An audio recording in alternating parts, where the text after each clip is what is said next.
ہم میں سے اکثر لوگ اپنی زندگی کو بہتر بنانے کے لیے مختلف شارٹ کٹ کا سہارا لیتے ہیں اور اپنے مقصد کو حاصل کرنے کے لیے اتنے جنونی ہو جاتے ہیں کہ صحیح غلط کا فرق بھی بھول جاتے ہیں۔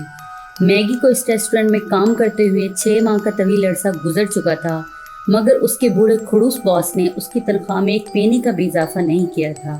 یہ شہر کے ایک مشہور و معروف ریسٹورنٹ تھا۔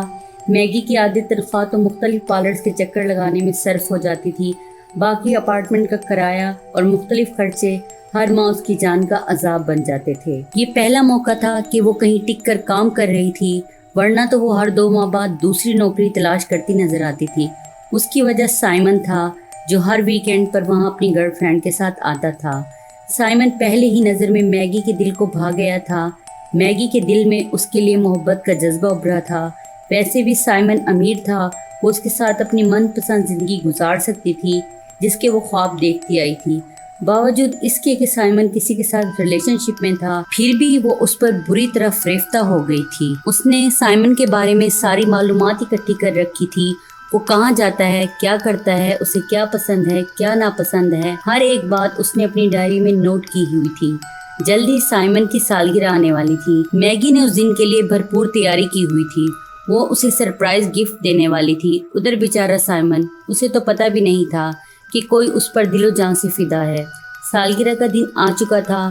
سائمن کی گرل فرینڈ نے اس کے لیے ریسٹورنٹ کے سٹاف کے ساتھ مل کر ایک برتھ ڈے پارٹی آرگنائزڈ کی تھی۔ میگی سے اپنی خوش قسمتی سمجھ رہی تھی کہ اسی بہانے وہ سائمن تک اپنے دل کی بات پہنچا سکتی ہے جو اس نے گفٹ کے ساتھ کارڈ میں لکھ کر رکھی تھی۔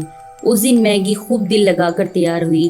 میگی ایک عام شکل و صورت کی لڑکی تھی، وہ اکثر اپنے بارے میں مختلف تحفظات کا شکار رہتی تھی۔ ٹاؤن کے مہنگے پارلرز بھی اس کی اس کمی کو پورا کرنے سے قاصر تھے۔ اب بھی وہ کتنی دیر آئینے میں خود کو دیکھتی رہی۔ گندمی رنگت، معمولی نقش و نگار، کچھ بھی تو ایسا نہ تھا جو سائمن کے ساتھ میل کھاتا ہو، مگر اس کا نادان دل یہ بات سمجھنے سے قاصر تھا۔ اس نے ایک ٹھنڈی سانس بھری اور واش روم سے باہر آ گئی۔ پارٹی شروع ہونے والی تھی۔ سائمن اپنی گرل فرینڈ اور دوسرے دوستوں کے ساتھ آ چکا تھا۔ سب لوگ اس کے ارد گرد جمع تھے۔ سیلیبریشن کا آغاز ہو چکا تھا۔ سائمن نے سب سے پہلے کیک اپنی گرل فرینڈ نینسی کو کھلایا، پھر باقی کا بچا ہوا ٹکڑا اس کی گرل فرینڈ نے اس کے چہرے پر لگا دیا۔ میگی کا دل جل کر خاک ہو گیا تھا۔ ٹیبل پر مشروب سرو کرتے ہوئے میگی نے اپنا گفٹ چپکے سے رکھ دیا تھا۔ اس کا خیال تھا کہ کسی کو پتہ نہیں چلے گا، مگر سائمن کی گرل فرینڈ اس کی حرکت نوٹ کر چکی تھی۔ ویسے بھی وہ کتنی مرتبہ اس ویٹرس کو سائمن کے پاس منڈلاتے ہوئے دیکھ چکی تھی۔ جب بھی وہ وہاں ڈنر کرنے آتے وہی انہیں سروس مہیا کرتی تھی، اور اس سب کے دوران اس کی نظریں سائمن کے چہرے کا طواف کرتی نظر آتی۔ اس کی کالی سی آنکھوں میں جانے کیسی کشش امڑ آتی تھی کہ نینسی زیادہ دیر تک اس کی طرف دیکھ نہیں پاتی تھی۔ اب بھی وہ دور کاؤنٹر سے ٹیک لگائے کھڑی تھی، مگر اس کی گہری نگاہیں سائمن ہی کے چہرے پر جمی تھی۔ غصے کی ایک تیز لہر نینسی کے وجود میں اٹھی۔ بہت ہو گیا تھا یہ چوہے بلی کا کھیل۔ جو بھی اس لڑکی کے دل میں تھا آج وہ سب کے سامنے لا کر رہے گی۔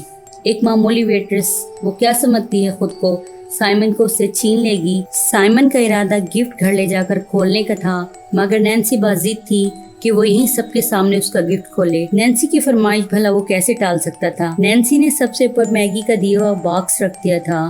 سائمن نے سب سے پہلے وہی اٹھایا۔ ریڈ کلر کے ریبن میں لپٹا باکس بہت خوبصورتی سے پیک کیا گیا تھا۔ باکس کھولتے ہی اندر سے ایک ونڈ چائم برآمد ہوئی، ساتھ ہی ایک کارڈ بھی تھا جس میں کچھ لکھا تھا۔ سائمن حیران ہوا۔ نینسی بہت پریکٹیکل تھی، اس سے ایسی باتوں کی امید کم ہی تھی۔ وہ ان باتوں کو وقت کا ضیاع سمجھتی تھی۔ اسے سائمن سے محبت تھی، مگر ہر وقت وہ اس کا ڈھنڈورا نہیں پیٹ سکتی تھی۔ مختلف ونڈ چائم اکٹھا کرنا سائمن کا مشغلہ تھا۔ وہ کتنے دنوں سے اس ونڈ چائم کو ڈھونڈ رہا تھا جو مارکیٹ میں اسے ایک عام سی دکان کے باہر لٹکی نظر آئی تھی، مگر نینسی کے ساتھ کسی ایسی دکان سے کوئی چیز لینا مشکل تھا، اس لیے اس نے سوچا وہ بعد میں آ کر لے جائے گا۔ مگر جب وہ اگلے دن گیا تو ونڈ چائم بک چکی تھی۔ اسے افسوس سا ہوا، مگر اب اچانک ہی اسے اپنے سامنے دیکھ کر اسے بے انتہا خوشی محسوس ہوئی۔ اس نے بے ساختہ نینسی کو گلے لگا لیا۔ بھلا بنا کہے وہ اس کے دل کی بات کیسے سمجھ گئی تھی؟ اس نے باکس سے کارڈ اٹھا کر کھولا ہی تھا کہ نینسی نے کارڈ اس کے ہاتھ سے کھینچ لیا اور مائک لے کر ہاتھ میں بولنے لگی۔ Attention please everyone. سب لوگ اس کی طرف متوجہ ہو گئے تھے۔ ڈیئر سائمن، جب سے میں نے تم کو دیکھا ہے میں تمہاری محبت میں گرفتار ہو گئی ہوں۔ میں اپنی پوری لائف تمہارے ساتھ گزارنا چاہتی ہوں. تم مجھے نہیں جانتے مگر جلد ہی جان جاؤ گے.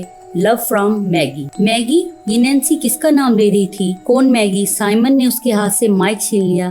یہ کیا مذاق ہے نینسی، تم کس کا نام لے رہی ہو؟ وہاں پر موجود سب لوگ حیرانگی سے نینسی کو دیکھ رہے تھے. نینسی نے ہوٹل کے مینیجر سے کہا کہ وہ میگی کو یہاں بلائے، ابھی سب کچھ پتہ چل جائے گا. میگی پیچھے کچن میں ڈنر کے انتظامات میں مصروف تھی جب مارتھا گھبرائی ہوئی اس کے پاس آئی. مارتھا کے ساتھ وہ اپارٹمنٹ شیئر کرتی تھی اور یہ جاب بھی مارتھا ہی کی مرہون منت تھی. مارتھا کئی سالوں سے اس ہوٹل کے ساتھ وابستہ تھی. مارتھا نے اسے باہر ہوئے ہنگامے کے بارے میں بتایا جس کو سن کر میگی گھبرا گئی. اس نے تو سوچا تھا وہ گفٹ گھر لے جا کر کھولے گا، مگر شاید اس کی قسمت آج اس کا ساتھ نہیں دے رہی تھی. مگر ابھی تو شروعات تھی. وہ باہر نہیں جانا چاہتی تھی، کاش وہ یہیں کہیں چھپ جائے. مارتھا اسے تقریباً گھسیٹتی ہوئی باہر لائی تھی. اس کے باہر آتے ہی سب لوگ اسے ایسے دیکھنے لگے جیسے وہ کوئی عجوبہ ہو. نینسی نے اس کی گرد چکر لگا کر سر سے پاؤں تک اسے دیکھا اور پھر ہاتھ میں پکڑا وائن کا گلاس اس کے منہ پر پھینک دیا. تم 2 ٹکے کی معمولی ویٹریس سائمن کو پانے کے خواب دیکھتی ہو. یہ شکل دیکھی ہے اپنی تم نے؟ تمہاری ہمت کیسی ہوئی سائمن کو یہ سب لکھنے کی؟ اس نے کارڈ کے ٹکڑے ڈسٹ بن میں پھینک دیے. یہ ہے تمہاری اوقات. ساتھ ہی اس کی طرف اشارہ کیا. کم آن نینسی، کہیں اور چلتے ہیں. اس لڑکی نے سارا موڈ خراب کر دیا ہے، سائمن نے نینسی سے کہا اور ساتھ ہی ونڈو چائیں اس کی طرف پھینکی جو اس کے پیروں میں آ گری. میگی کا دل چاہا زمین پھٹے اور وہ اس میں سما جائے. اس کے دیے ہوئے تحفے اور کارڈ کی اس قدر عزت افزائی نے اس کا دل لہو لہان کر دیا تھا. اس نے نفرت سے ان دونوں کی طرف دیکھا جو ریسٹورنٹ سے باہر نکل رہے تھے. انہیں ذرا بھی احساس نہیں تھا وہ کیا کر چکے ہیں. سب لوگ جا چکے تھے. ہوٹل سٹاف میں مارتھا کے علاوہ کوئی بھی اس کا ساتھ نہیں دے رہا تھا. سب اس کا خوب مذاق اڑا رہے تھے. مینیجر نے سب کے سامنے اس کو خوب کھری کھوٹی سنانے کے بعد اس مہینے کی تنخواہ اس کے ہاتھ پر رکھی اور اسے نوکری سے نکال دیا. اس کہانی کا بقیہ حصہ سننے کے لیے میرے ساتھ جڑے رہیں. میرے چینل کو سبسکرائب کریں، لائک کریں، شیئر کریں. شکریہ.